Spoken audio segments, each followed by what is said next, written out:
बेलपत्री के वृक्ष के नीचे जौ के आटे का चौमुखी दिया, सरसों का तेल डालकर उसमें काली तिल डालकर उसमें एक सफेद फूल डालकर बेलपत्री के वृक्ष के नीचे जैसे एक चौमुखी दिए को जौ के आटे के दिए को लगा दिया जाता है। जो व्यक्ति चिड़चिड़ करता है, जो व्यक्ति क्रोध करता है, जो व्यक्ति अपशब्द बोलता है, आड़ा टेढ़ा बोलता है, ताने देता है, ईर्ष्या रखता है, घर में चिड़चिड़ करे, पूरे घर को अस्त व्यस्त कर रखा, उस व्यक्ति का नाम और गोत्र बोलकर मात्र किसी भी महीने की शिवरात्रि पर, हर महीने शिवरात्रि आती, किसी भी महीने की शिवरात्रि पर एक दिया लगा दिया जाए, व्यक्ति अपशब्द कहना बंद कर देता है, उसका प्रेम प्रबल हो जाता है, उसकी ईर्ष्या समाप्त हो जाती है, उसकी नफरत समाप्त हो जाती है, ईर्ष्या नफरत समाप्त हो जाती। उसी तरह जैसे बेलपत्री के वृक्ष के नीचे जौ के आटे का दिया लगाने पर नफरत समाप्त होती है, ईर्ष्या समाप्त होती है, उसी तरह शंकर का ये शिव महापुराण की कथा कहती है कि गुरु के चरणों में जाने पर जीव का अहंकार, काम, लोभ, आसक्ति, वृष्णा, तृष्णा सब समाप्त। कि आपके यहां अगर धन की कमी पड़ रही है, पैसा नहीं आ रहा, व्यापार नहीं चल रहा, दुकान नहीं चल रही, धंधा नहीं चल रहा, नौकरी नहीं लग रही, सर्विस नहीं लग रही, तो हमने बार बार आपको कहा है कि सोमवार एक दिया बेलपत्री के पेड़ के नीचे लगाओ घी का, और एक दिया शंकर के मंदिर की चौखट पर लगाकर, बार बार आपको कहा लगाओ, एक दो सोमवार लगाकर तो देखो व्यापार चलता कि नहीं चलता। उस पर विश्वास रखकर लगाओगे, सुख मिलेगा, आनंद की अनुभूति होगी।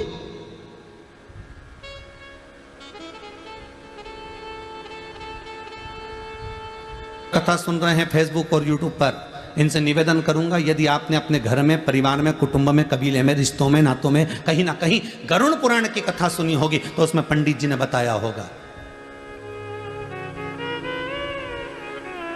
कि आम का पेड़, जामुन का वृक्ष, खजूरे का वृक्ष, फलदार वृक्ष कब बनता है व्यक्ति, ये गरुड़ पुराण के अंतर्गत लिखा हुआ है कि व्यक्ति ये वृक्ष चौराहे पर, रोड पर, किनारे पर केरी का, आम का, बेर का, इमली का ये पेड़ क्यों बनता है, तो उस गरुड़ पुराण के अंतर्गत लिखा है जो मानव का शरीर धारण कर कर, मनुष्य की देह धारण कर कर, मनुष्य का शरीर पाने के बाद भी अपने ही रिश्तेदारों को दिन भर गालियां देता है, चाहे बहू को दे, चाहे सास को दे, चाहे नंद को दे, देवरानी को दे, जिठानी को दे, भाई को दे, कुटुंब को दे, कबीले को दे, जो इतनी गालियां पर गालियां, अंबानियां बौछार करता है, वही मरने के बाद ये फलदार वृक्ष बनता है। और लोग जैसे ये रुक रुक के गाली बकती है ना, रोज तो नहीं बकती, इसको कोई पागल कुत्ता तो नहीं काटा कि ये रोज गाली बकेगा, या रोज गाली बकेगी, ये रुक रुक के बकती है, 6 महीने में, 3 महीने में, 4 महीने में, 8 महीने में, साल भर में,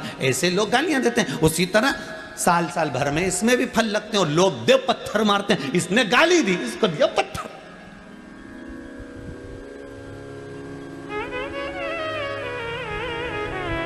ना सास समझ पाती है कि मैं बहू को गाली ना दूं, ना बहू समझ पाती है कि मैं सास को ताने ना दूं। दोनों अगर ये समझ जाए ना, ये शिव महापुराण के पहले दिन की कथा ही समझ गए नहीं तो समझ लो जिंदगी सवर गई। कि हमने गाली दी और बेर का पेड़ बने और लोगों ने पत्थर दिया और एक बार में काम नहीं चलेगा, कितने समय तक खड़ ठूट जैसे बड़े बड़े।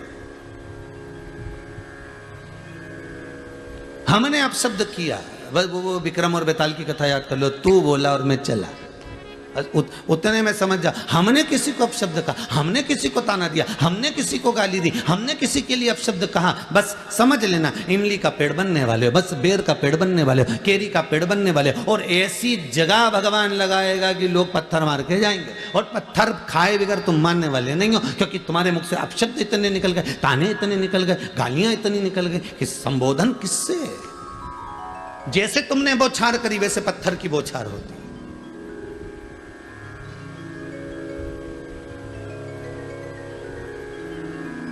इसीलिए शास्त्र कहता है भजन में जो सुख है वो सुख किसी दूसरी चीज में नहीं, दूसरी चीज में।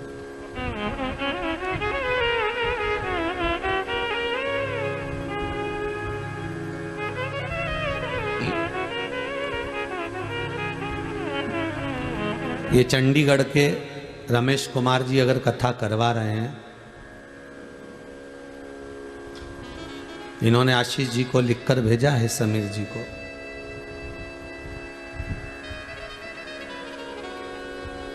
एक बेटा इनका मोहित गर्ग डॉक्टर है, वो कनाडा में है।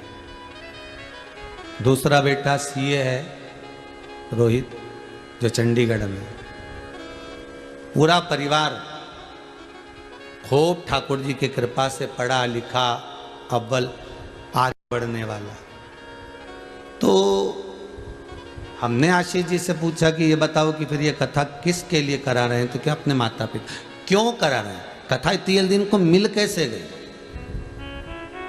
नहीं गुरुजी, कथा पुरानी है, पर बीच में गड़बड़ हो रही थी, कथा इनको नहीं मिल पा रही थी, तो इन्होंने फिर पशुपति नाथ का व्रत किया, केवल कथा को पाने के लिए, किसी दूसरी चीज के लिए नहीं। दुनिया के लोग पशुपति व्रत कर रहे होंगे कि बेटों के जॉब के लिए, नौकरी के लिए, सर्विस के लिए, धंधे के लिए, व्यापार के लिए, व्यवसाय के लिए, ये कार्य के लिए, वो कार्य के लिए। पर ये गर्ग जी, रमेश कुमार जी गर्ग चंडीगढ़ वाले, ये जो कथा, केवल कथा मिल जाए उसके लिए पशुपति व्रत कर रहे हैं।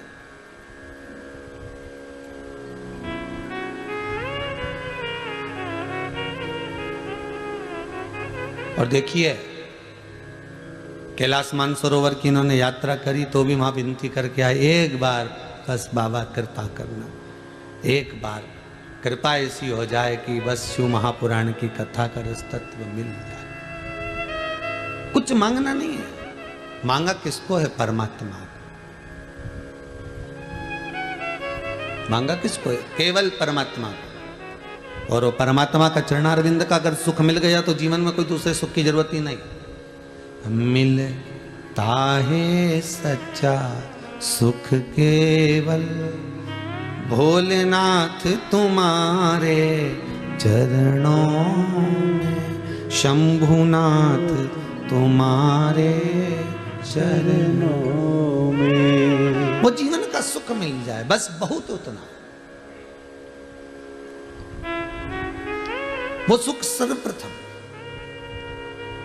आप अपशब्द कह दोगे, थोड़ी देर के लिए आपने अपशब्द कह दिया, थोड़ी देर के लिए आपके मुख से अपशब्द निकल गया, थोड़ी देर के लिए आपके मुख से गाली निकल गई, थोड़ी देर के लिए आपके मुख से ताने निकल गए, थोड़ी देर के लिए आपने किसी का दिल दुखा दिया, पर उतना याद जरूर रखना कि बेर का पेड़ जब जब यहाँ से जाओ ना, जब जब कहीं निकल के जाओ ना, तो बेर का पेड़ मिल जाए तो समझ लेना ये भी वही है, अपने ही रिश्तेदार। इन्हें खूब गाली बकी ने, बापड़ा बेचारा पेड़ बन के खड़ा हो गया। जब तुम इमली का पेड़ देखो तो तुम्हारे मुख पे आ जाना चाहिए ये इमली का पेड़ नहीं, ये कोई बेचारा है जिसने खूब गाली बकी ने इमली का पेड़ बन गया। जब तुम खजूर का पेड़ देखो तो समझ जाना इसने खूब जब तुम जामुन का पेड़ देखो तो समझ जाना इसने खूब गाली बकी। अर्थात इसको पत्थर जो मिल रहे हैं ये उसी के फल मिल रहे हैं जो इसने करा है।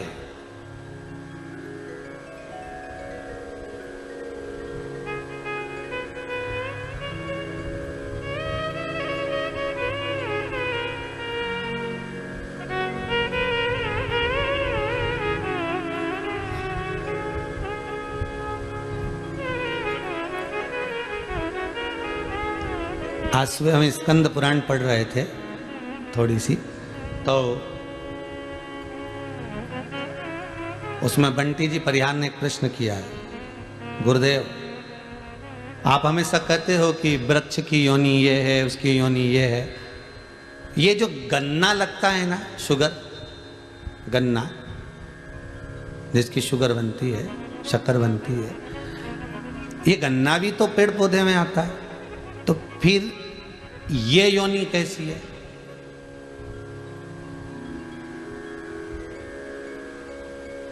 अब देखिए भैया, जितने लोग टीवी के सामने बैठो बड़ा ध्यान दीजिएगा कि गन्ने की भी तो योनि हुई ना, फिर ये योनि कैसी?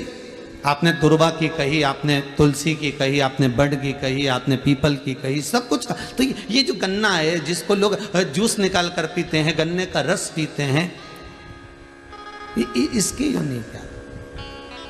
इसका भी वर्णन मिलेगा भविष्य पुराण में, स्मरण करिएगा थोड़ा सा, जहाँ नरकों का कथन लिखा है उसमें आपको मिल जाएगा। ये जो गन्ना है ये कोई साधारण नहीं है, ये कौन सी योनि है? तो कहा जो व्यक्ति किसी साधारण व्यक्ति को साधारण व्यक्ति को।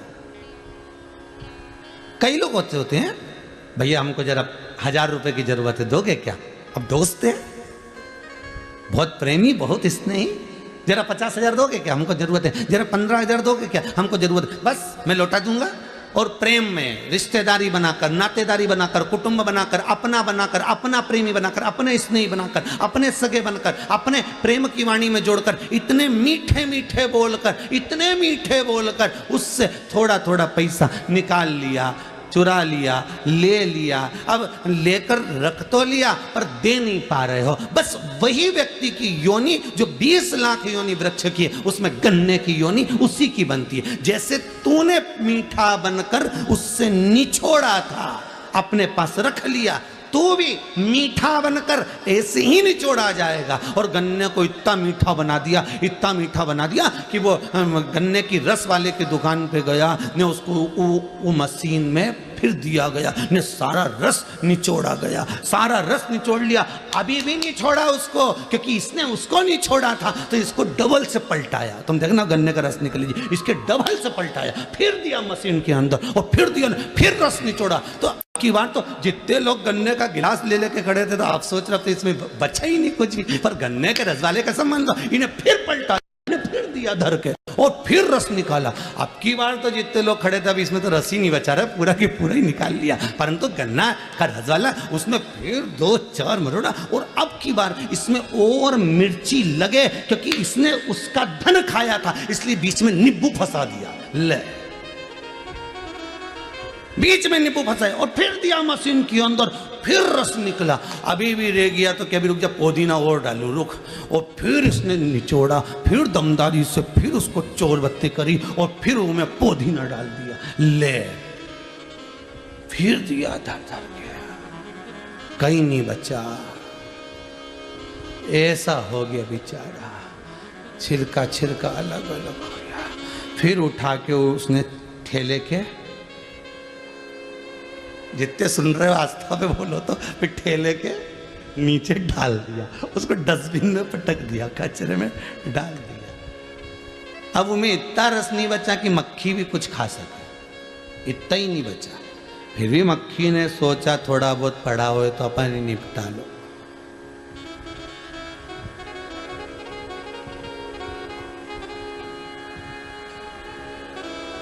अब कहा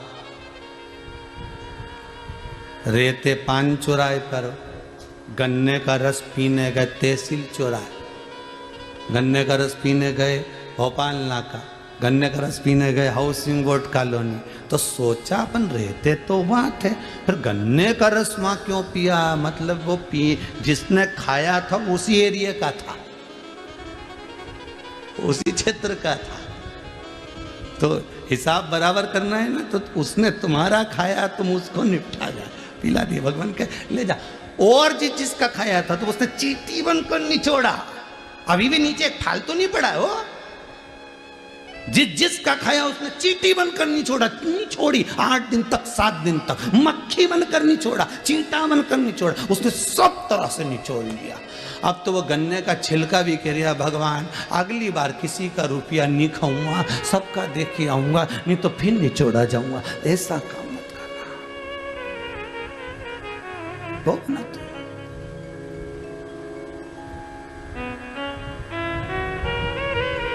मान लो किसी का ले भी लिया है तो हाथ जोड़कर कहना, साहब उस शंकर से कहना, शंभो से कहना, मेरे ओ घड़ी मेरे विश्वनाथ मेरे शंभो से कहना, मरना मारना है, मेरे को मरना है, प्राण छूटना है, संसार में जो आया है वो मरेगा, पर निवेदन इतना सा है, जब तक मैं किसी का चुका ना दूं तब तक उठाना मती नाक, मेरे को गन्ना नहीं बनना है। भगवान से कहना, मुझे ऐसा।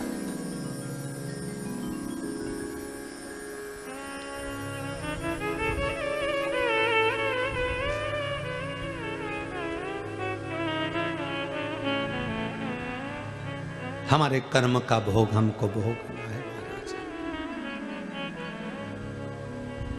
कोई दूसरा नहीं भोगेगा, कोई दूसरा नहीं, पत्नी नहीं भोगेगी, बच्चे नहीं भोगेंगे, कोई नहीं भोगेगा, भोगना आपको है। ऐसा कर्म करते चलना जिंदगी में जिसमें सुख का अनुभव हो आपको। ये दिल, ये हृदय, ये चित्त, ये वृत्ति बड़ी आनंदित हो आपकी, आपको बड़ा सुकून मिले, आपको बड़ा आनंद मिले, ऐसी जिंदगी जीना, ऐसा जीवन जीना। संत जो होते हैं ना, साधु जो होते हैं ना, गुरुजन जो होते हैं, जो सत्य के गुरु हैं, जो सत्य के साधु हैं, जो सत्य के तपस्वी के भाव का आनंद ले रहे हैं,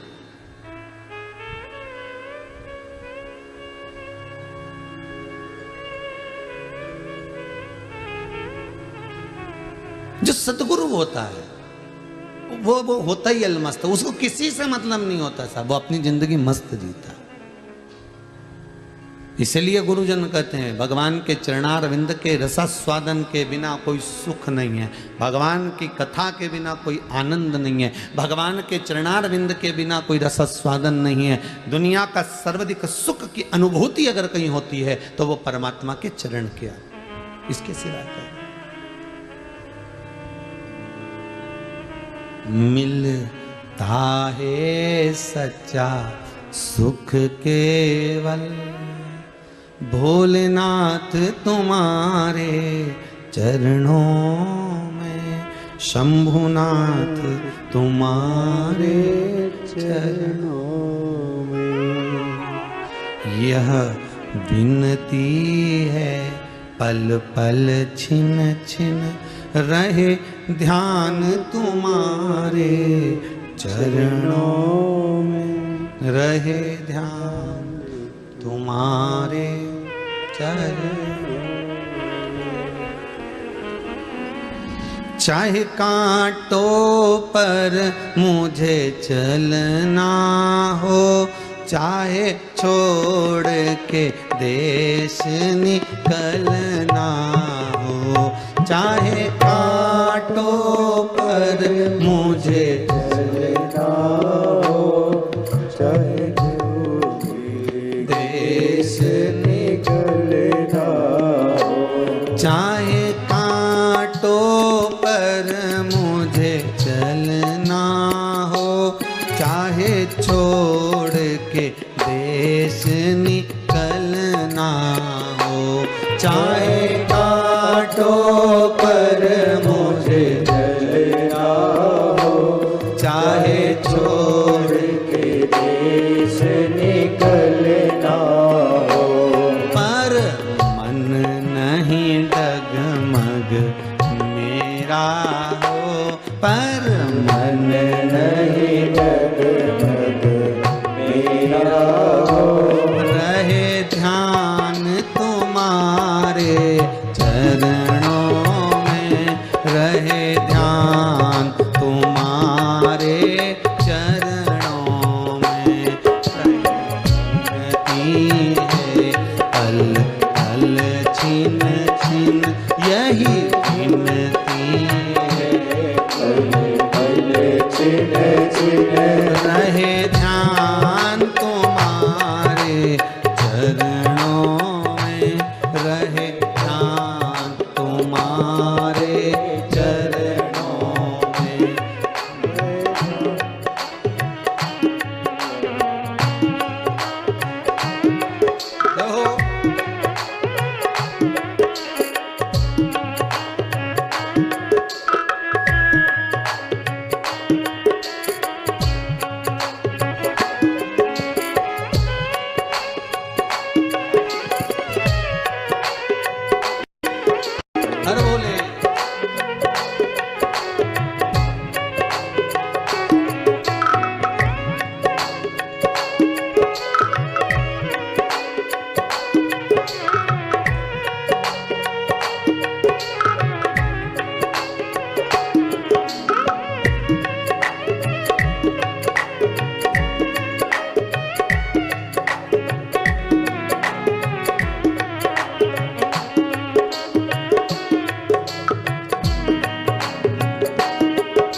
को घेरा हो, चाहे चारों ओर अंधेरा हो, चाहे भूत ने मुझको घेरा हो, चाहे चारों ओर अंधेरा हो, चाहे मौत ने मुझको घेरा हो, चाहे चारों ओर अंधेरा हो, चाहे भूत ने मुझको घेरा हो, पर मन नहीं डगमग मेरा हो, पर मन नहीं डगमग मेरा हो, रहे ध्यान तुम्हारे चरणों में, रहे ध्यान तुम्हारे चरणों में, मिलता है सच्चा सुख केवल भगवान तुम्हारे चरणों में, भोलेनाथ तुम्हारे चरणों में, भोलेनाथ तुम्हारे चरणों में, शंभुनाथ तुम्हारे चरणों में, भोलेनाथ तुम्हारे चरणों में, शंभुनाथ तुम्हारे चरणों में।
भोले हर भोले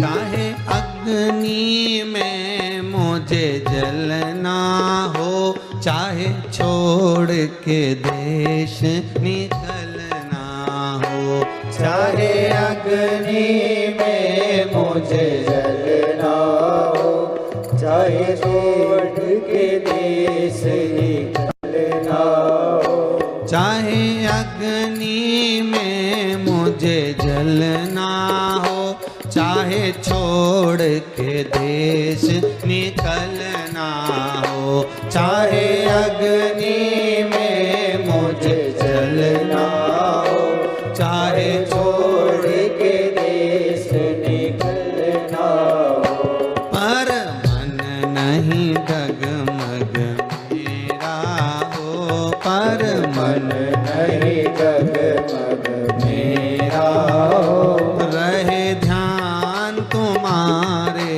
चरणों में, रहे ध्यान तुम्हारे चरणों में, मिलता है सच्चा सुख केवल भगवान तुम्हारे चरणों में, भोलेनाथ तुम्हारे चरणों में, शंभुनाथ तुम्हारे चरणों में, शंभुनाथ तुम्हारे चरणों में, विश्वनाथ तुम्हारे चरणों में, विश्वनाथ तुम्हारे चरणों में, सोमनाथ तुम्हारे चरणों में, सोमनाथ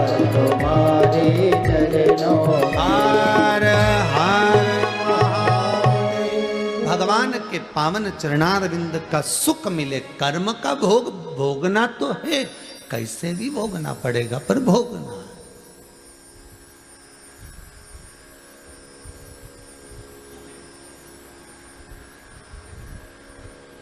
एक वृक्ष को कभी भी उसके पत्ती के नाम से नहीं जानते। जानते हैं क्या?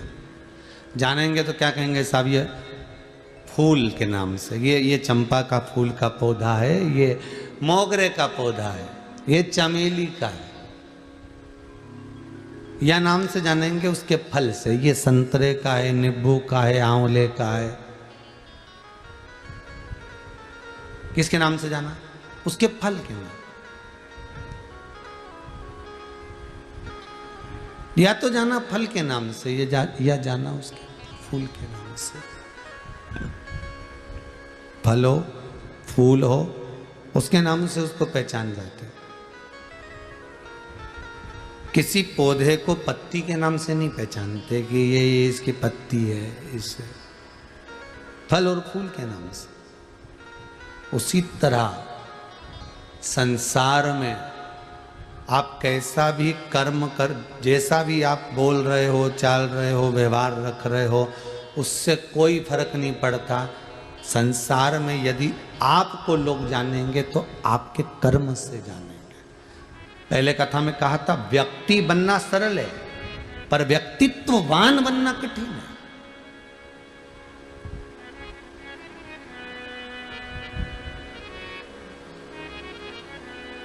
व्यक्ति बनना सरल है, पर व्यक्तित्ववान बनना कठिन है। एक ही नाम के ना जाने कितने लोग होंगे साहब। भेरू भेरू भेरू भेरू निकालो तो सारी संसार में ढेर भेरू। राम किशन ढेर राम किशन, जगदीश जगदीश ढेर जगदीश, मनीष मनीष ढेर मनीष, प्रदीप प्रदीप ढेर प्रदीप, अनिल अनिल ढेर अनिल, दीपक दीपक ढेर दीपक, अशोक अशोक, आकाश आकाश, अभिषेक अभिषेक ढेर, रविंद्र रविंद्र ढेर रविंद्र, दीनानाथ दीनानाथ ढेर दीनानाथ, ढेर पड़े।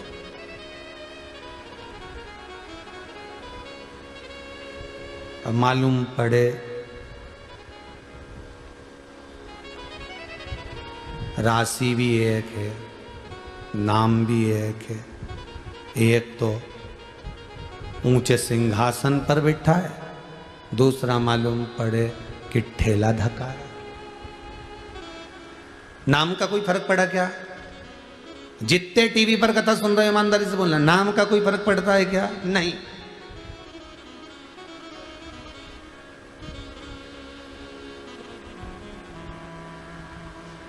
फिर वो वाली कथा आ गई। एक पत्नी के पति का नाम था ठनठन पाल। अब वो पत्नी से हमेशा, जितने भी सोसाइटी में लोग रहते थे ना, कॉलोनी में, सब कहते थे मिसेस ठनठन पाल। अब उसको बहुत गुस्सा आता था कि मेरे पति का नाम ये ठनठन पाल, बहुत बुरा लगता मुझे। जब देखो, जब जो भी बोले ना, मिसेस ठनठन पाल आई हैं, मिसेस ठनठन पाल आई हैं, तो उनका नाम ठनठन पाल, तो बड़ा बुरा लगता उनको, ये तो बड़ा बुरा। तो उसने अपने पति से कह दिया, सुनो जी, मेरे को तुम्हारा नाम बहुत बुरा लगता है, इसलिए कुछ भी हो जाए मैं 15 दिन के अंदर तुम्हारा नाम बदल दूंगा। चाहे कुछ भी हो, 15 दिन में मैं तुम्हारा नाम चेंज कर दूंगी। आओ कर दो। पति को क्या करना, जो होगा, अब जो चल रहा है वो तो चलता रहेगा, तू घर में कुछ भी बोल, ठीक है। अब उसने नाम चेंज करने का सोचा।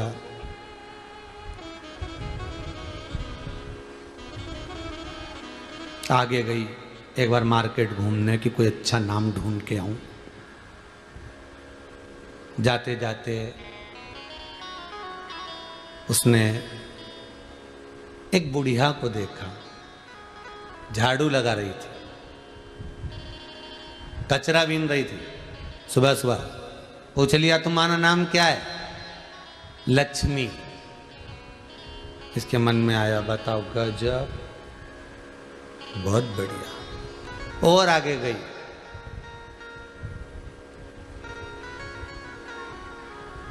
और आगे गई।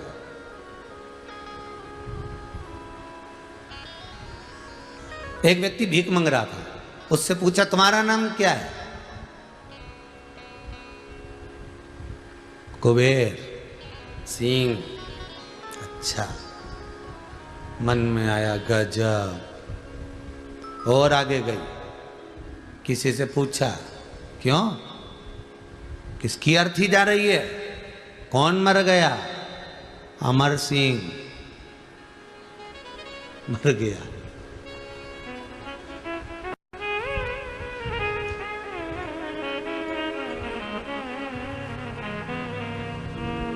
घर वापिस आ गई, वापिस।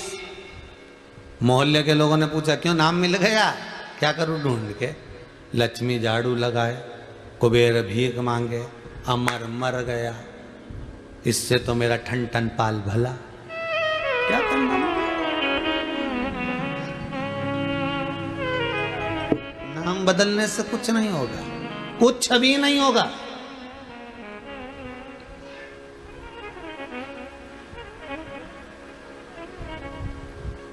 चाहे गूगल पर सर्च कर लो, चाहे नामावली में सर्च कर लो, मेरे बच्चा होने वाला, लड़का होने वाला, उसका नाम क्या रखूंगे, ये नाम रखो, लड़की का नाम ये क्या होगा, इससे इसका मतलब ये है कि लक्ष्मी, इसका मतलब ये है कि हनुमान, इसका मतलब ये है कि ये राम। तुम रखो, नाम रखने से कुछ नहीं होगा। एक नाम के ढेर पड़े हैं, थोड़ा सा कर्म अच्छा होना चाहिए। नाम कुछ नहीं कर पाता, कर्म सब कुछ कर जाता है।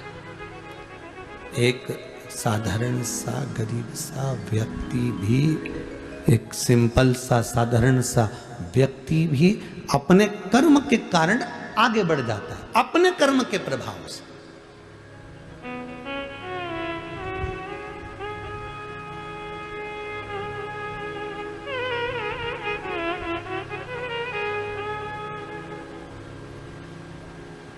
कई कई लोग कहते हैं महाराज ये हमारे यहाँ का बच्चा बहुत जिद्दी है, बहुत जिद्दी, इतना उपद्रव करता है, इतना, हम तो नाम रखकर परेशान हो गए, इसका ये नाम रख दिया, जब से परेशान हो गए। क्या नाम रख के परेशान हो गए, नाम से कुछ नहीं होता।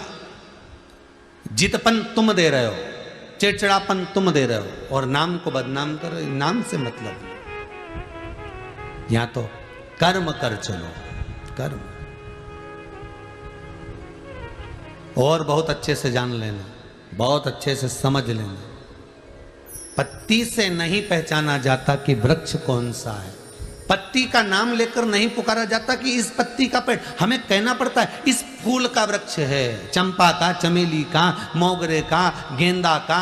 हम उसके फूल से उसको पहचान कर करें, ये गेंदे का है, ये चमेली का है, ये बिजली का है, या हम फल से करें, ये केरी का है, ये बेर का है, ये आंवले का है, ये नींबू का है, ये संतरे का है, ये आंवले का है, ये उसके फल से पहचाना, पत्ती से नहीं। उसी तरह तुम्हारे जीवन में कितने उतार चढ़ाव आ जाए, तुम्हें उससे कोई नहीं पहचानेगा, पहचानेगा तुम्हारे कर्म से।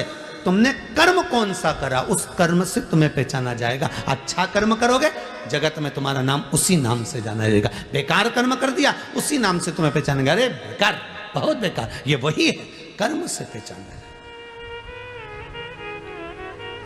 कुछ अच्छा करिए। मानव की देह पाने के बाद में अगर हम बेकार कर्म, तो मानव की देह पाने के बाद में एक कर्म जरूर करना, किसी सदगुरु की शरण जाकर उसकी स्मरण में, थोड़ी सी भक्ति में, थोड़े से स्मरण में डूबने का प्रयास कर।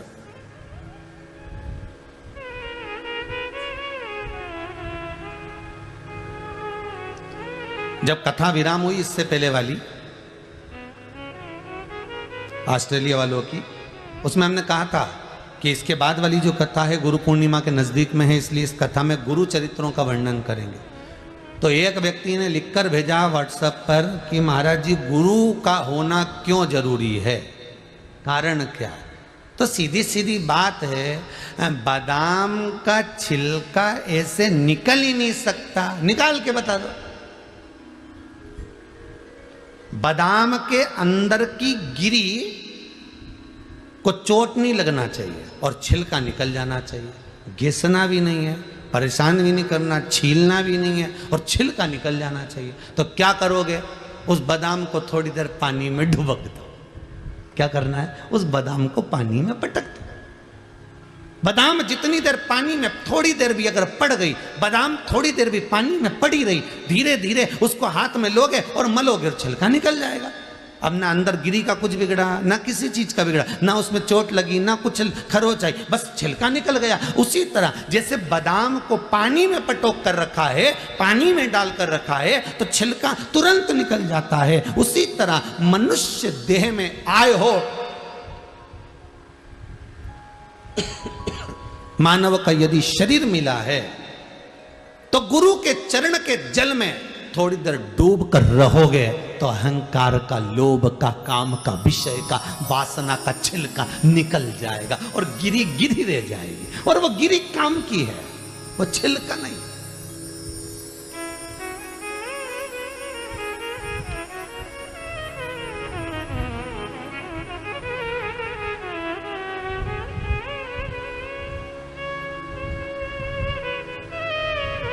वो गिरी ही काम की है। गुरु चरणारविंद के जल में जब तक डूबे रहोगे तो छिलका निकलने में देरी नहीं लगेगी। अहंकार, काम, लोभ, विषय, वासना, आसक्ति, तृष्णा निकलने में देरी नहीं लगेगी। गिरी भाग रहेगा तो सुख का अनुभव होगा, आनंद।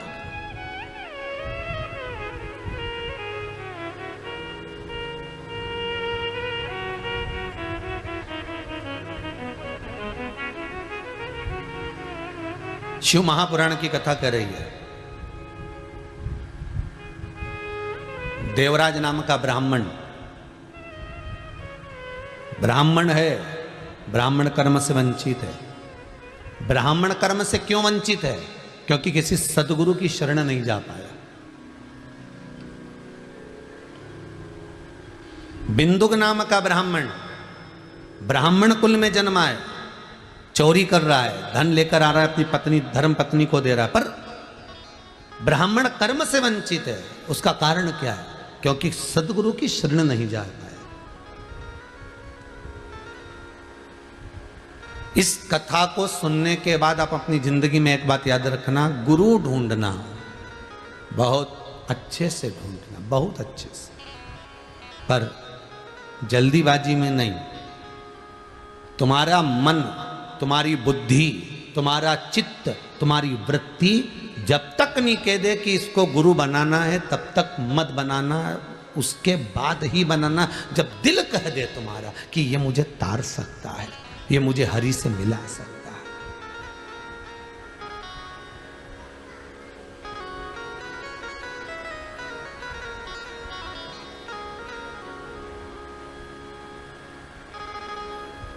ये मुझे परमात्मा से मिला सकता है। गुरु पैया पढ़ू हरि से मिलाए दीजो जी, मिलाए दीजो जी, मिलाए दीजो जी, मिलाए दीजो जी, मिलाए दीजो जी।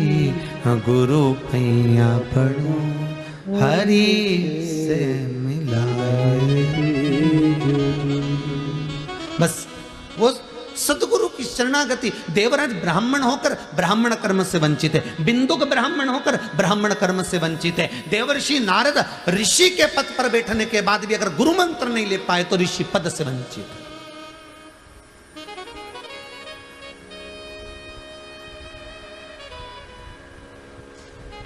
वो सुख कहां, वो आनंद की अनुभूति कहां?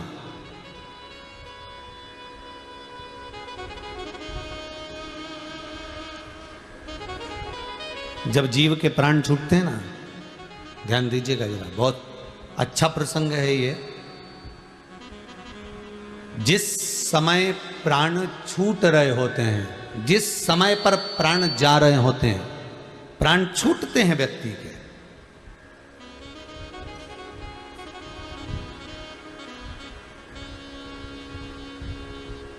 देवलोक, प्रेतलोक। कौन सा लोक है? प्रेतलोक, जिसमें व्यक्ति भूत की योनि पाता है। भूत की योनि से भी आप उसको भी समझ लें थोड़ा सा। जैसे कई लोग जाते हैं और जाते जाते उनको कोई ऐसी हवा लग जाती है, भोजन नहीं भा रहा है, गिरा पड़ा हुआ है, रो रहा है, हंस रहा है, कोई ऐसा काम कर रहा है, सुध नहीं बन पा रही है, वो जो उसको थोड़ा सा कहते हैं इसको हवा लग गई, इसको थोड़ा भूत लग गया, इसको कोई प्रेत लग गया।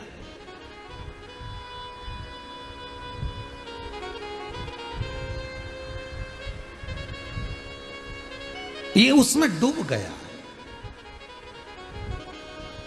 गलत हवा।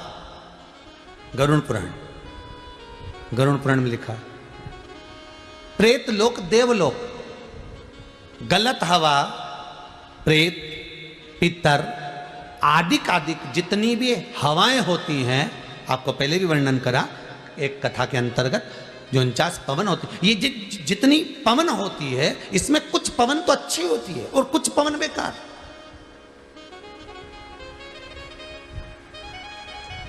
सतगुरु मार्गी को, जो गुरु के चरणारविंद का अनुमोदन कर रहा है, गुरु का स्मरण कर रहा है, भगवत भजन कर रहा है, नाम जाप कर रहा है, नाम स्मरण कर रहा है, जिसने अपनी जिंदगी में एक बार गुरु मंत्र ले रखा है और उस गुरु मंत्र का बल उसके भीतर है, तो उसको कभी भी प्रेत बांधा, उसको कभी भी कोई गलत हवा स्पर्श नहीं कर पाती।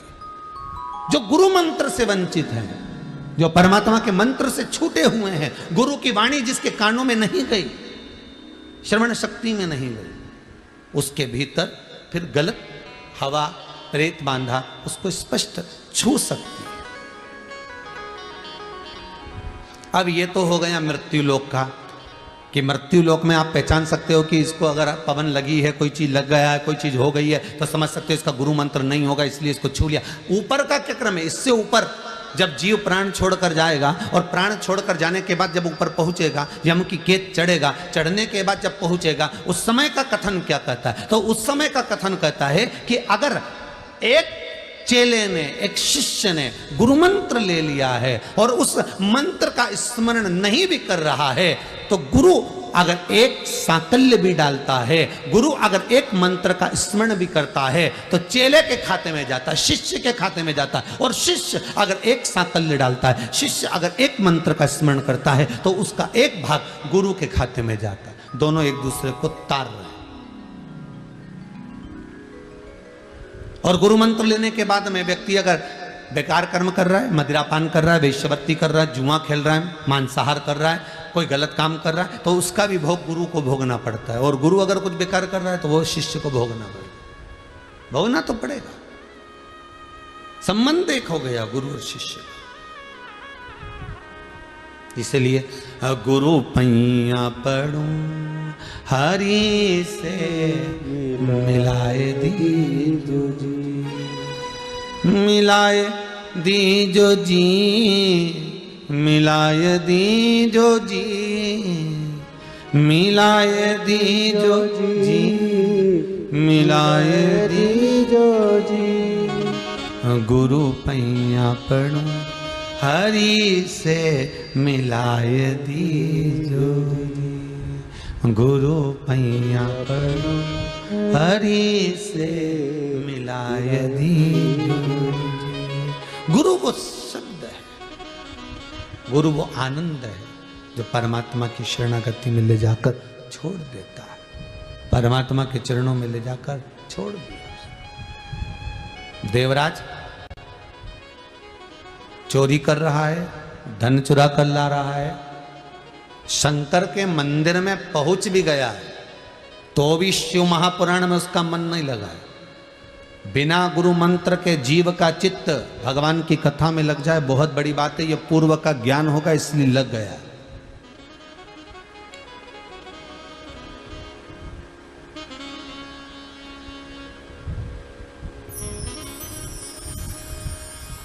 आज के जमाने में असली गुरु लोगों को मिल नहीं रहे और गुरु को असली चेला मिल नहीं रहे। देखिए जरा, असली गुरु नहीं मिल रहा और गुरु को असली चेला नहीं मिल रहा।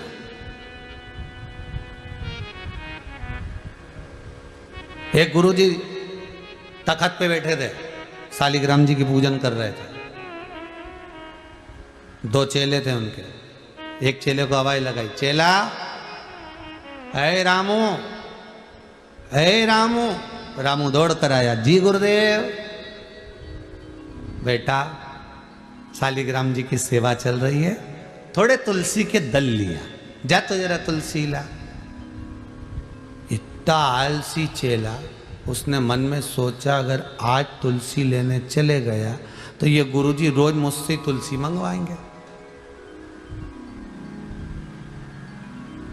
अगर आज चले गया तो गुरुजी रोज मंगवाएंगे।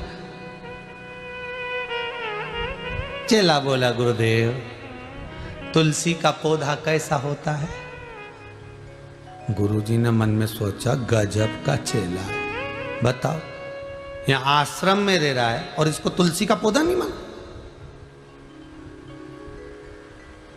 चल रहने दे, अच्छा। दूसरे चेलों को आवाज लगाया, किशोर, ओ किशोर, ओ किशोर।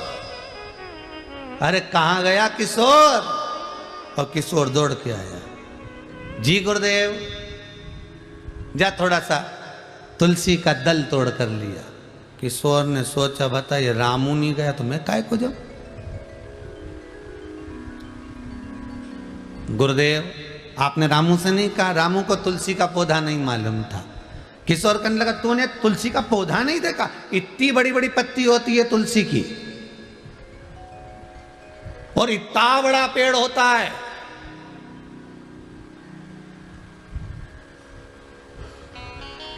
कभी नहीं देखा तूने? मेरी तो मम्मी ने दिखाया था, इतना बड़ा पेड़ और इतने बड़े बड़े पत्ते। गुरुजी ने मन में सोचा, हो गया कल्याण। इसको भी नहीं मालूम कि तुलसी का पौधा कैसा है। किशोर तूने तुलसी का पौधा नहीं देखा? गुरुदेव मेरे को मालूम, मेरी मम्मी ने ऐसे ही बताया था। इसने सोचा अपन जाएंगे और अपने माथे आ गए, फिर अपन कोई बुलाएंगे बार बार तुलसी लाने के लिए, अपन भी नहीं जाएगा। जा। अब दोनों ही चेला बड़ा आलसी, पर गुरु तो गुरु थे। दोनों बोले, गुरुजी हमको नहीं मालूम तुलसी कैसी है, आप नहीं चले जाओ। गुरुजी बोले, अब शालिग्राम जी की सेवा छोड़कर मैं कैसे जाऊं? तखत पे बैठे थे गुरुजी 80 किलो के, उसी पे थे शालिग्राम।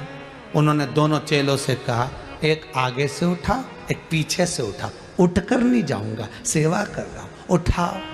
और दोनों ने उठाया, दम लगा के ऐसा, दम लगा के ऐसा, गुरुजी को तोक के तखत समेत ले गए। तुलसी जी के क्यारे, ये बस बस बस, रोको रोको रोको रोको रोको, अब तोड़ के लाओ। तुलसी दल लाए, गुरुजी को दिया। गुरुजी ने शालिग्राम जी के चढ़ाया। गुरुजी बोले, ले चलो वापिस, भाभी ले चलो। इनने फिर उठाया और उठा के ले जाके फिर तखत को रखा। गुरुजी बोले, बेटा तुलसी का पौधा भूलोगे तो नहीं? चेला उन बोला, तब जिंदगी भर नहीं भूल।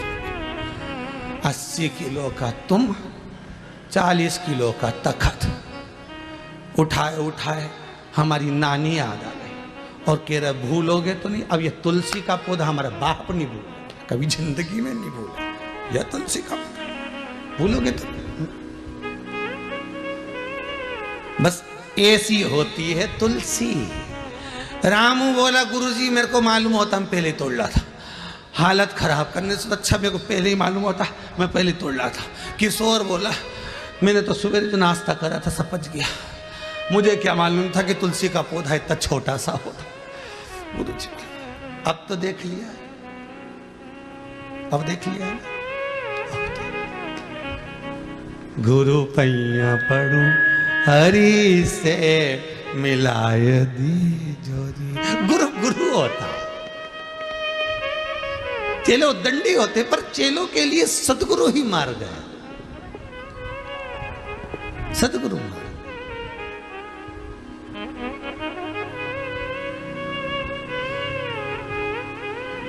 गुरु अपने बच्चे को नहीं पढ़ाता, पर अपने शिष्य को ज्ञान दे जाता है।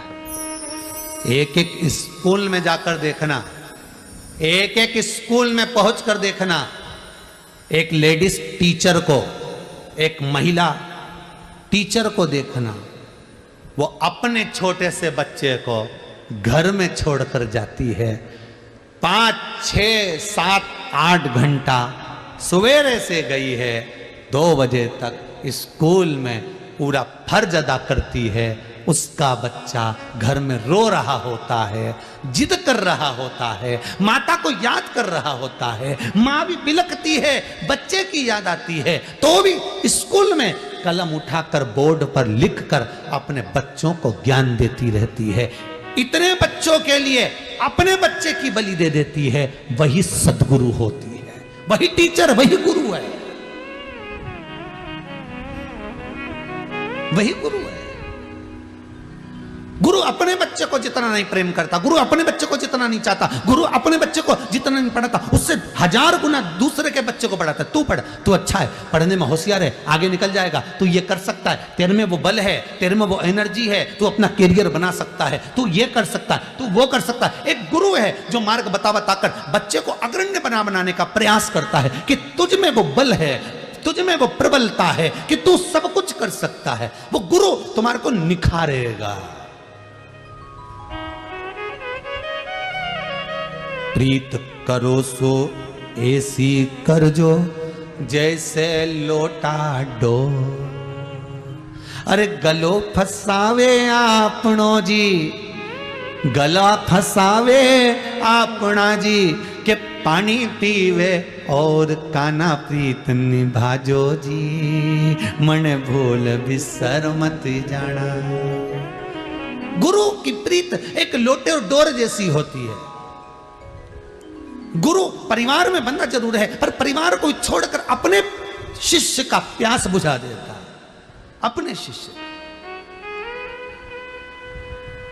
गुरु की झोपड़ी टूटी है और शिष्य की झोपड़ी महल है, बना देता है। जा रे सुख से आनंद में अपनी जिंदगी जी, जा।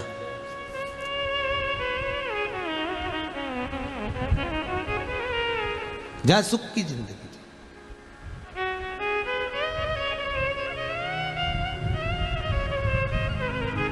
एक हमारे बंटी जी परिहार हैं, उनके कोई परिचित कोई बालक होगा, वो बड़ा दुखी था, 20, 21, 22 साल का। उसके हाथ पैर में, शरीर में छाले हो जाते थे, फूटते थे, घाव हो जाता था, छाले पूरे खाल को निकाल देते थे। बड़ा दुखी, बड़ा दुखी। बंटी ने 1-2 बार कहा, गुरुदेव बहुत हालत खराब है। बच्चे ने सब डॉक्टरों को सब जगह दिखा दिया, पर शरीर का वो जो रोग है, डॉक्टर कह रहा है हाथ को काटना पड़ेगा, ये हाथ में कुछ ऐसा हो गया। काहे काटो, हाथ नहीं काटना है, भोलेनाथ जी की सेवा कर कर दुख काटना। अंग काट देने से सुख का अनुभव नहीं होगा, दुख कट जाने पर सुख का अनुभव होगा। कहा उन्हें, काम करो, शंकर जी का स्मरण करो, शिव जी का भजन करो, शंकर का अनुमोदन करो, शिवरात्रि का पूजन आदि जब भी मौका मिले करते रहो। बड़ा सुख है, बड़ा आनंद है। जब देखा, अब सूचना जब मिली कि गुरुदेव उसका हाथ अब पूर्ण तरह से सही हो गए, अब शरीर ठीक हो गया, उसमें आनंद की अनुभूति है, उसमें सुख का एक भान है, आनंद का एक भान। कुछ दे ना दे गुरु, पर यह पक्का है कि वो परमात्मा से मिलन कराने का प्रयास जरूर कर सकते, वो प्रयास करेगा। प्रीत करो सो ऐसी कर जो जैसे लोटा डो। और गलो फसावे आपनो जी, हरि गलो फसावे आपनो जी, पानी पीवे और काना प्रीत निभाजो जी, मन भूल बिसर मती जाना। ये प्रीत हो सदगुरु और शिष्य। देवराज को वो गुरु नहीं मिल पाया, इसलिए शिव कथा में बैठने के बाद मंदिर के अंदर शंकर की कथा चल रही है और उस कथा में देवराज का चित्त नहीं लग पाया। विचार करिएगा जी।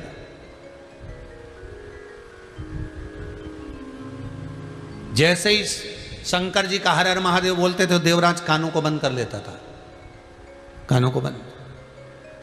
संसार में ऐसे लोग भी मिलेंगे आपको जिनकी चित्तवृत्ति कथा में नहीं लग पाएगी,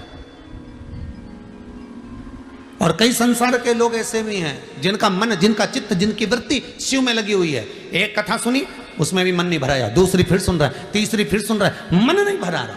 और होना चाहिए ऐसी प्यास परमात्मा को पाने की। उदर की तृप्ति भोजन से है, आत्मा की तृप्ति भजन से है। वो प्यास हो हमें परमात्मा को पाने की, शंकर से मिलन की एक आस लगी रहे, क्यों मिलेगा और मेरे सम्मुख में आएगा।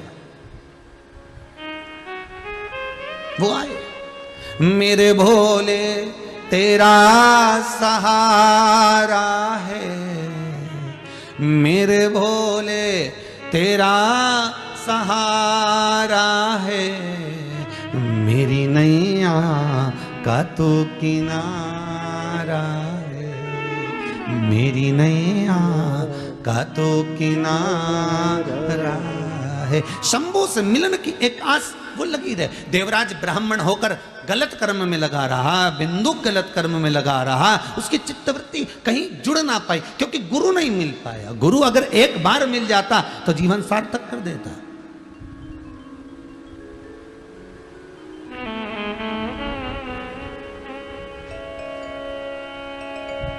एक बार अगर मिल गया गुरु तो फिर जीवन सार्थक। नहीं मिला,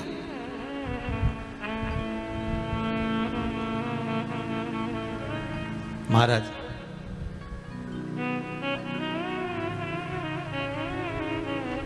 एक ही है संसार में जो तुम्हारे मुख पर तुम्हारे दोष बता सकता है। कौन? जम के बोलिए जरा। गुरु। एक मां भी अपने बच्चे का दोष नहीं बताएगी, छुपा लेगी। एक पिता भी अपने बच्चे का दोष नहीं बताएगा, छुपा लेगा। पर एक गुरु अपने शिष्य के सामने मुंह पर बोल देता है, तू ऐसा है, तूने क्यों ऐसा क्यों करा, तूने बात, तू मोबाइल का ज्यादा प्रयोग क्यों करता है, रख दिया कर, इतनी रात तक नहीं चलाना, ऐसा नहीं करना। केवल एक गुरु होगा जो बार बार टोकेगा, सतगुरु होगा जो बताएगा। और कुछ देर अगर गुरु के पास बैठो तो वो पक्का है तुमको धोने का प्रयास करेगा, निखारने का प्रयास करेगा, अगर गुरु की शरण में। पर बहुत कम लोग होते हैं जो गुरु के पास जाकर बैठते हैं, क्योंकि उनको मालूम है अगर गुरु जी के पास जाकर बैठेंगे और कोई बोल दिया तो, गुरु जी कुछ कह दिए तो, गुरु जी कुछ कहे तो वो गुरु निखारता है, खूब रगड़ता है, खूब मलता है।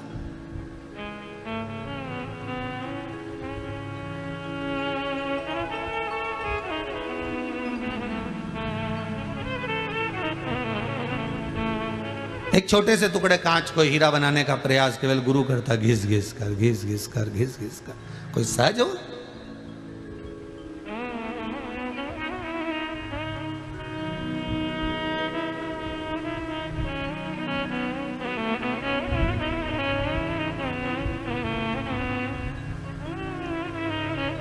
रुक्मणी जी को भगवान कृष्ण नहीं मिलते। मिलते क्या? किसी हालत में नहीं मिलते। शिशुपाल बारात लेकर आया था, तैयारी हो गई रुक्मणी जी को शादी की, नगर सज गया, रुक्मणी जी के भी सारे साज सज गए, पूरे नगर में 15 दिन पहले से साज और धाज लग गए। रुक्मणी को कृष्ण नहीं मिलते। अगर सतगुरु ना मिलते रुक्मणी को, फिर रुक्मणी के एक बार रुक्मणी जी जब श्रृंगार करी और श्रृंगार कर कर एकांत में बैठी थी, तब रुक्मणी के गुरु आ गए और गुरु जी ने पूछ लिया, बेटा रुक्मणी, अरे रुक्मन, ए रुक्मी, नरेश की पुत्री रुक्मणी, तू एकांत में बैठी रो रही है बेटा, क्या हो गया? गुरु बड़ा विचित्र होता है, दिल की बात को तुरंत जान जाता है। क्या हो गया तुझको, तू क्यों रो रही है?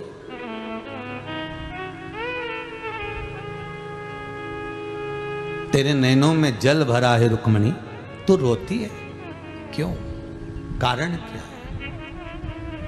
रुक्मणी जी कहती हैं, गुरुदेव, अगर मैंने कहा और यह बात अगर मेरे पिता को, मेरे भाई को, रुक्मी को मालूम पड़ गया, रुक्म बाहू को मालूम पड़ गया, तो फिर तो मेरी गति बिगड़ जाएगी। मैं किसको कहूं ये बात? मैं कह नहीं सकती गुरुदेव, मैं किसी के सामने बोल नहीं सकती गुरुदेव। गुरुजी बोले मेरे सामने तो, पर गुरुदेव अगर मैंने आपको भी कहा, आप तो राजगुरु हो, हमारे नगर के गुरु हो, हमारे राजघराने के गुरु हो, और आपको मालूम पड़ा और आपने कुछ कह दिया, तो गुरु कहते हैं कभी नहीं छुपाना। एक डॉक्टर,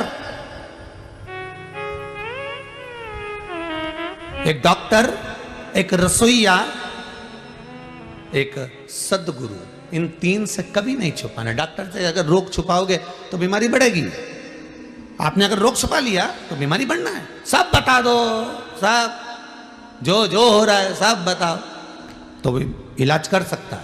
तुम छुपा कर रखोगी, एक बीमारी बता दी तुमने, दूसरी नहीं बताई, दूसरी नहीं बताई, तीसरी नहीं बताई, तो छुपेगी तो बीमार होगी। ये इतने सारे लोग ये कोरोना महामारी में, दूसरी लहर में जो मरे हैं, शांत हुए हैं, ये क्यों हुए?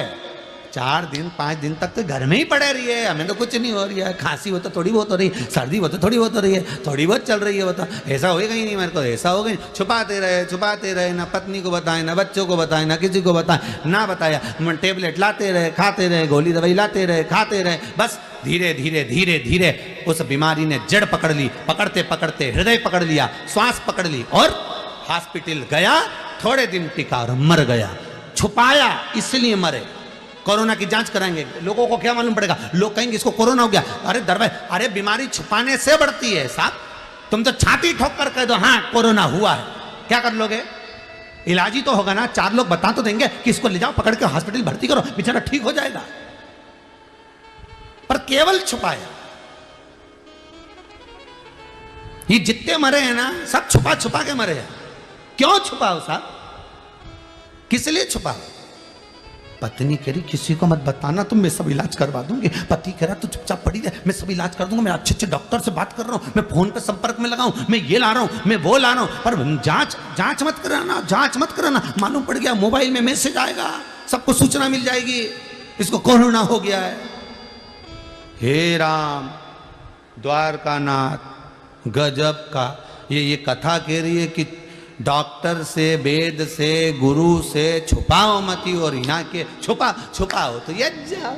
कौन सा बोले चलो मत छुपाओ, हम तो अच्छे का इलाज कर देते। फिर परिवार वालों ने कहा एक काम करो, इसको अच्छी अदरक का दूध दे दो, हल्दी का दूध दे दो, और व्हाट्सएप पे तो बहुत सारे डॉक्टर उन चीज़ों लिख लिख के भेज रहे थे, ये कर दो, वो कर दो, नींबू का रस डाल दो, नाक में ये डाल दो, उसमें वो डाल दो, सब कर। ये के बाद क्यों निपटी गया रही है? इसके बाद क्यों मरा? ये छुपाया। पहले जैसे ही तकलीफ हुई थी, जांच कराता, दवाई खाता, बाल बाका नहीं होता, पर छुपाया। गुरु से क्या छुपाना, सदगुरु से क्या छुपाना, डॉक्टर से क्या छुपाना? यही तो शिव पुराण कह रही है कि छुपाना क्या है।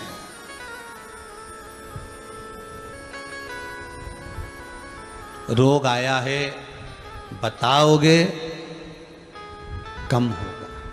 कितना सुंदर कहा है अग्नि पुराण में, अपने दोष भगवान के सामने, गुरु के सामने, माता पिता के सामने, दुनिया के सामने गिना दोगे तो कट जाएगा। पाप दोष परमात्मा को, गुरु को बता देने पर कट जाता है। पुण्य दुनिया को, परमात्मा को, किसी को बता देने से छिन्नित हो जाता है। पुण्य भी नहीं बताया जाता, पुण्य किसी को बताना नहीं है, और पाप बता देना।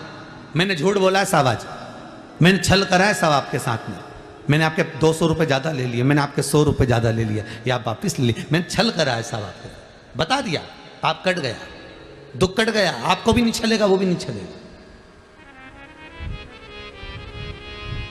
पर हम अपने दोष नहीं बताते, हम अपना भाग बताते। मैंने तुम्हारे लिए ऐसा करा, मैंने तुमको ऐसा करा, मैंने तुम्हारे लिए ये किया, मैंने तुमको ये कर दिया। हमने अपना भाग गिनाया, अच्छा गिनाया, पर दोष कहाँ गिनाया? केवल एक गुरु होता है जो तुम्हारे दोष गिना देता है। क्यों रे, तुमने ऐसा करा है, इधर आ, यहाँ बैठ, ऐसा कर, चलो सेवा करो, चलो झाड़ू लगाओ, चलो बुआरी काटो, चलो पोछा लगाओ। गुरु तुम्हारी अहंकार को गिराएगा, तुम्हारे अभिमान को नीचे पटकवा देगा, कैसे भी पटकेगा, पटक देगा। जहां अभिमान में फूले, गुरु जी ने कह दिया चलो उठाओ जरा, ये पादुका उठा के उधर से लाओ, जाओ झाड़ू उठा के उधर से लाओ। जहां अभिमान आया गुरु उसको पटक देगा तुरंत। चेले को लगेगा गुरुजी मुझे झाड़ू लगाने का बोल रहे हैं, गुरुजी मुझे बर्तन मांजने का बोल रहे हैं, गुरुजी मुझे पादुका लाने का बोल रहे हैं, गुरुजी मुझे कपड़े उठाने का बोल रहे हैं, गुरुजी मुझे कपड़े धोने का बोल रहे हैं। पर क्यों बोल रहे हैं? उसका कारण है कहीं अभिमान आ रहा है, गुरु उसको काट रहा है। वो निखारने से पहले उसको धो देगा।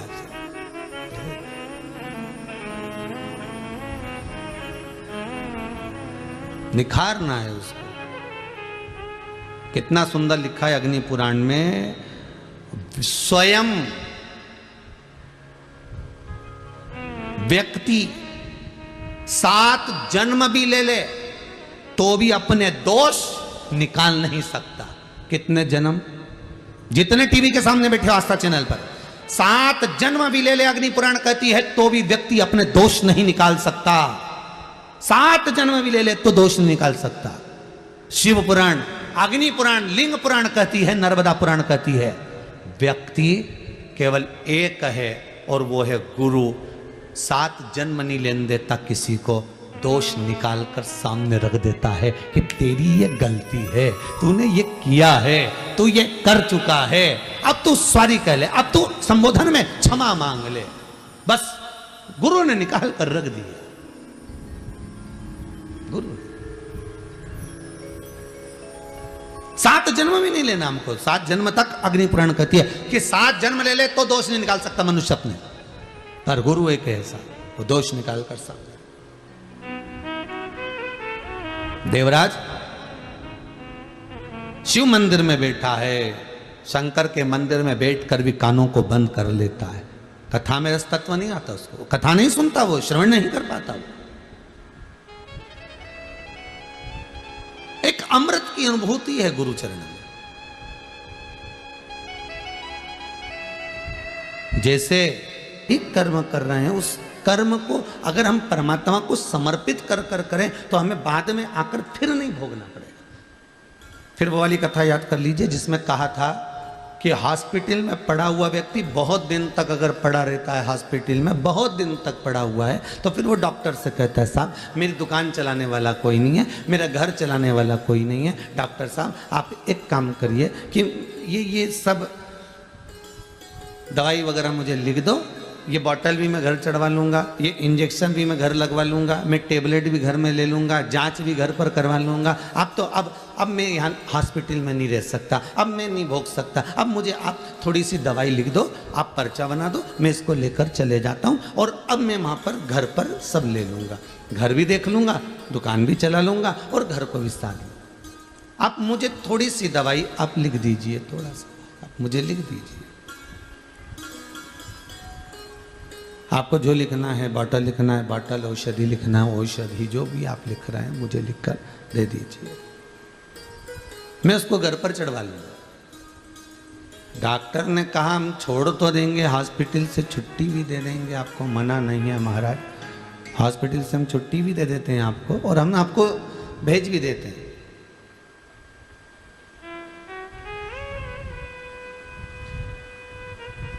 मना नहीं है, पर इतनी बीमारी के बाद में आप एकदम जाकर दुकान मत बैठ जाना, नहीं बैठूंगा, आप तो दो। इतनी बीमारी के बाद एकदम बाजार मत घूमना हो। हाँ आप तो बस दवाई लिख दो, बोतल लिख दो, इंजेक्शन लिख दो, मैं ले लूँगा।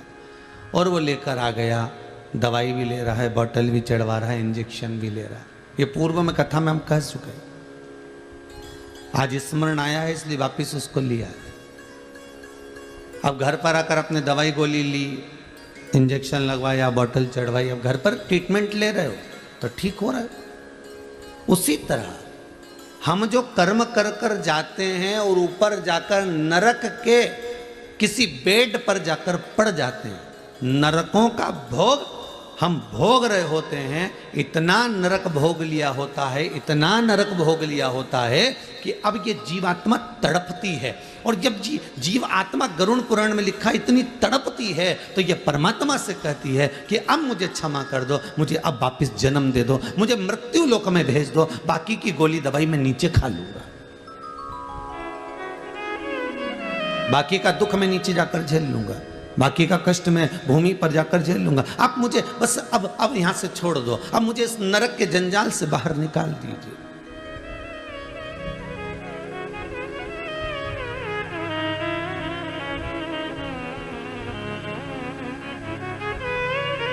और इस नरक से मुझे जब आप बाहर निकाल देंगे, इस नरक से आप मुझे जब